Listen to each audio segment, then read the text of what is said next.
3 star battery ফ্যাক্টরিতে পরিবেশ অধিদপ্তরের ছাড়পত্র নাই, তাদের ফ্যাক্টরির কার্যক্রম পুরোপুরি স্থগিত করা হয়েছে, কার্যক্রম চালাবেন না বলে তারা হুঁশিয়ারি দিয়েছেন।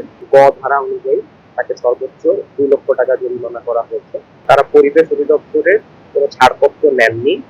এই ছাড়পত্র না পাওয়ার পরে তারা পরিবেশ অধিদপ্তরে বরাবর একটি আপিল করেন। ওই আপিলের শুনানির তারিখ তাদের আছে সামনে, এবং তারা ওই পরবর্তীতে আমাদের কাছ থেকে ওই শুনানি অ্যাটেন্ড করার জন্য তারা যে চিঠিটা সেটা আমাদেরকে দেখিয়েছেন, এবং এর প্রেক্ষিতে তাদের বর্তমানে যেহেতু তাদের পরিবেশ অধিদপ্তরের ছাড়পত্র নাই, তাদের ফ্যাক্টরির কার্যক্রম পুরোপুরি স্থগিত করা হয়েছে। ফ্যাক্টরিটি বর্তমানে বিদ্যুৎ সংযোগ বিচ্ছিন্ন করার জন্য পল্লী বিদ্যুৎকে চিঠি দেওয়া হয়েছে, এবং যতদিন না পর্যন্ত তারা পরিবেশ অধিদপ্তরের ছাড়পত্র পাবে ততদিন পর্যন্ত তারা সেখানে আর কার্যক্রম চালাবেন না বলে তারা হুঁশিয়ারি দিয়েছেন।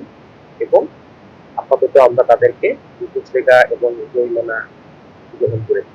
এই মোবাইল কোর্টটা বেসিক্যালি আপনার গোবিন্দগঞ্জ উপজেলার মৌনগঞ্জ ইউনিয়নের গোপালপুর এলাকায় পরিচালিত হয় 3 স্টার ব্যাটারি ফ্যাক্টরিতে। গ ধারা অনুযায়ী তাকে সর্বোচ্চ 2 লক্ষ টাকা জরিমানা করা হয়েছে, যেটা আমাদের আইন মতো। ফ্যাক্টরিটাই তো সিলগালা, আমরা ওখান থেকে কিছু আলামত সংগ্রহ করেছি। এই আলামত গুলো তারা যদি পরিবেশ অধিদপ্তরের আমাদের যে সিদ্ধান্ত, এই সিদ্ধান্ত যদি না মানেন তাহলে আমরা নিয়মিত মামলা তাদের বিরুদ্ধে দায়ের করবো। শ্রমিকরা তো ওখানকার ফ্যাক্টরির পরিচালক, তারপরে আমরা ফ্যাক্টরির পরিচালককে ওখানে দেখেছি, পরিচালক ওখানে উপস্থিত ছিলেন না। পরিচালক এসে